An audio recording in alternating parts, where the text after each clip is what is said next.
Ito, nagbababa kami ngayon ng buong makina. Kasi matindi yung nangyari sa liner.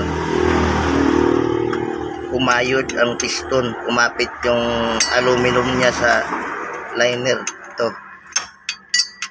Dahilan nito ay overheating. Sobrang pagka-overheat. Di na pwede itong dukutin.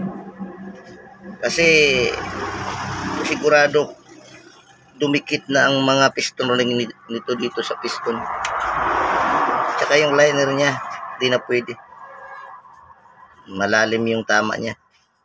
Dumikit na yung aluminum. So, obligadong ibaba at dalhin sa machine shop. Ito, binabaklas na ni pare yung mga kailangan tanggalin. Ihuhulog namin itong buong makina. Kasi di naman pwede sa ibabaw to kasi ban ito eh. So sa ilalim ang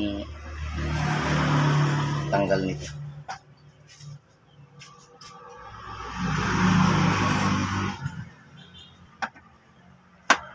Alright. Thanks for watching.